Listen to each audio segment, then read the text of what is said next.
Hi, this is James with Tabletop Gaming Guild, and today we're going to take a look at Hexaquest. Hexaquest is going to be a 2 to 8 player game, and this is the second edition. You're going to have several different categories, I believe 6 categories that come in this game. You're going to have tiles for each of those categories. You're going to pick which categories you want to use, throw those tiles in a bag, shake them all up, and place them out on the table. Players are going to be picking those tiles to gain a category and a question. And they can do a little bit of a push your luck thing and try to get up to 3 questions on their turn. But if they bust, they lose all those points they would have gained that turn. So game plays pretty quickly. Let's go ahead down to the table here. I'm going to give you a general idea how to play, and then we're going to come back and I'm going to give you my final thoughts.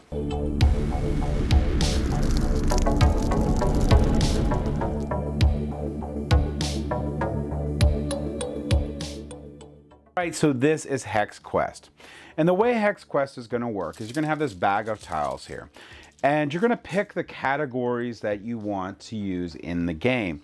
And there's going to be also some special tiles in here that I'll explain here in a little bit.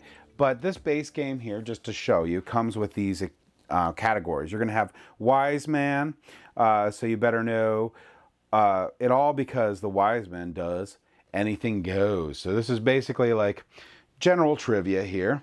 Gourmet is going to be about food. Movie Buff is going to be about movies trivia, and Tree Hugger is going to be about animals and nature trivia.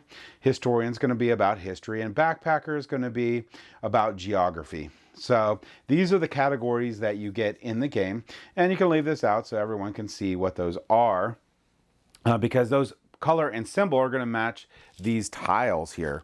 So you're going to pick and choose how many categories you want, and that's going to affect the length of the game. And you'll see that these have those categories on there. So you'll put all of these in there if you want, or you'll put all the wise men in there if you want. And you can do as many categories as you want. The more tiles you have in here, the longer the game will be. So you'll shuffle these guys up real nice, and then you'll randomly place this into a hexagonal grid here. And it doesn't have to be anything pretty, just whatever the heck you want to do. Just throw things in here. Try not to be sort anything when you're doing it or whatnot. All right. So let's say that's how many questions you want to have for this game, and these are going to be the categories. Well, the way that you're going to be playing this game is you're going to be picking a tile.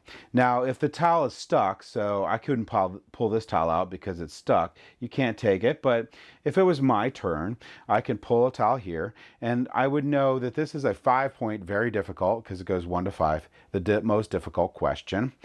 But I wouldn't know the category. I'd have to flip it over to see the category. But if instead I pick this tile here, I would know the category, but I wouldn't know the point value. So I'm going to pick one of those tiles, and then the person to the left is going to ask me the appropriate question. So if I pick this one, I would be a 5-point question, and it would be gourmet. So the person to, let's see, it's going to be, which set this one is, it's going to be Wise Man. Gotta set these up a little better here. Historian. Normally you just put these in order and you can pull them out, but I was playing with them. But anyway, the person to the left would ask the question. So they would pull one of these cards out, and it would be the gourmet, and it would be 5-point, which is the most difficult question. So if I look at this, it's going to be a multiple choice question. So this is, what do you get in Holland if you ask for slagroom? So do you get A, extra milk, B, grated chocolate, C, pizza, or D, whipping cream?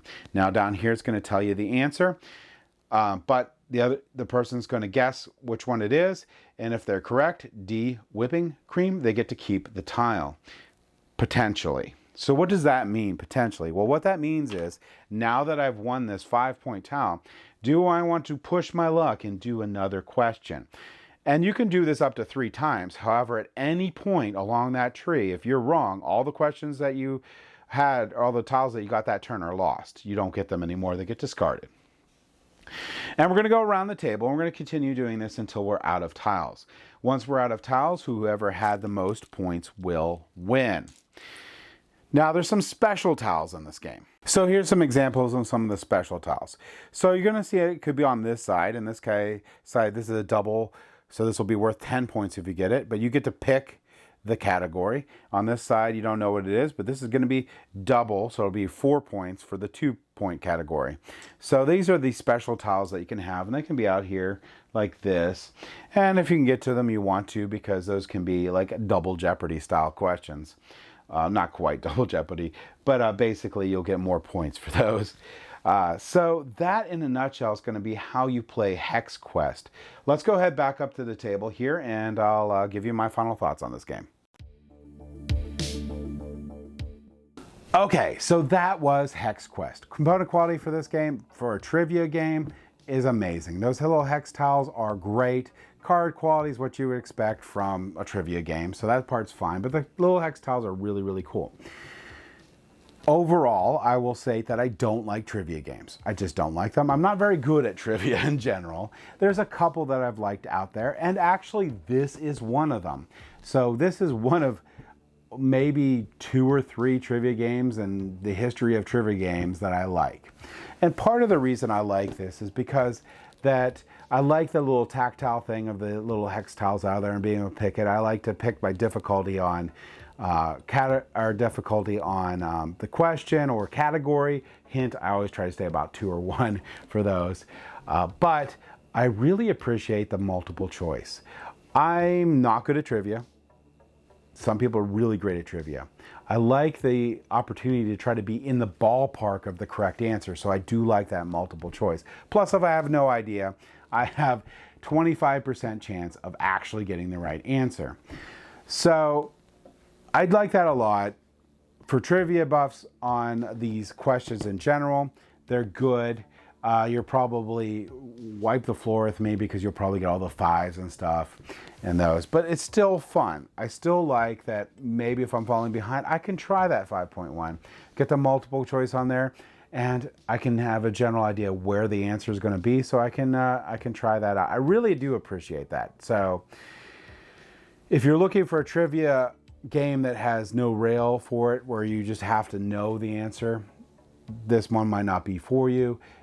If you're looking for a trivia game where you can give like a little bit of an edge to maybe someone that's not that great on that category, this game's for you. I really do appreciate that, and I really think that is great. So you can feel, you know, you're not like saying a really dumb answer out there. You're saying one that's pretty close, A, B, or C, or D, and you know, it might give people a better feeling during the game. So I do appreciate that, and like I said, this is probably only the second only trivia game that I'd be willing to play anytime. And in fact, I like this one so much, it's going to go into my collection. I'm going to bring it out for any time anyone has ever played a trivia game, or if I go out to conventions. This is actually really fun to play trivia games at conventions because a lot of people like that and it gets them in. So that's my thoughts on Hexaquest. Thank you for watching.